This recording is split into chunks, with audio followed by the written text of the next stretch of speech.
The slowest part of building a new pipeline isn't the code. It's figuring out which tables to start with, confirming downstream impact, and stitching all that context into your work before you've written a single line. In this walkthrough, we'll use the Atlan MCP inside an AI coding agent to discover the right tables, pull column level context, run impact analysis, and generate a starter pipeline scaffolding, all without leaving the IDE. We start in our IDE. In this case, that's Claude Code running inside VS Code with the Atlan MCP connected.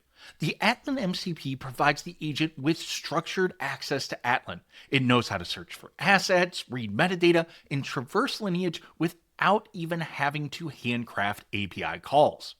The prompt is intentionally plain. In this case, we have been asked to create a new Airflow DAG for our sales order analytics, and we want to know what tables should we look to build upon.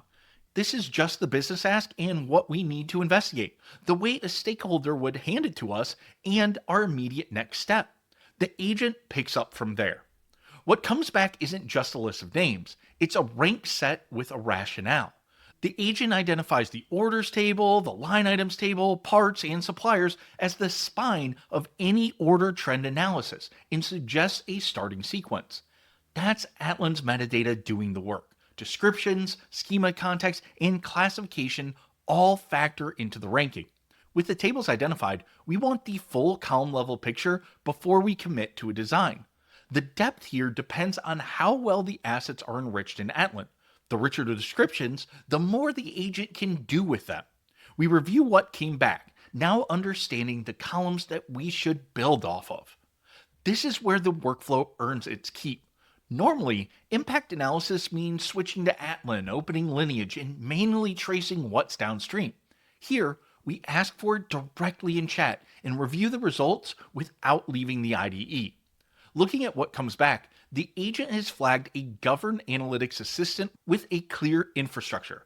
Building on top of the order tables is fine, but modifying it will break a downstream dependency, and the relevant team would need to be consulted with before making any changes to that table or columns.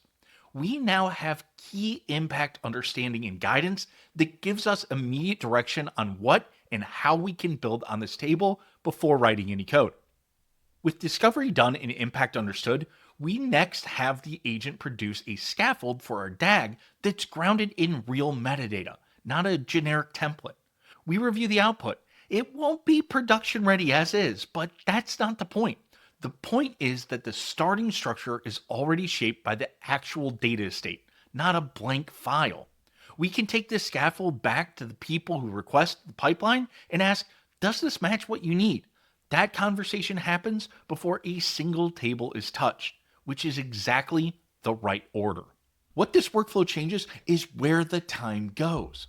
Discovery, impact analysis, and initial scaffolding, work that used to require context switching across tools and manual lineage tracing, happen inside the same environment where the engineer is already working. The Atlan MCP supplies the metadata layer. The engineer's judgment stays active throughout, confirming table selections, reviewing impact findings, and validating the scaffold before it goes anywhere near production. What might have taken the better part of a week can now happen in hours, with less risk of shipping a pipeline that breaks something downstream. If you want to extend this pattern, the same MCP connected approach works for impact analysis on existing pipelines, not just new ones.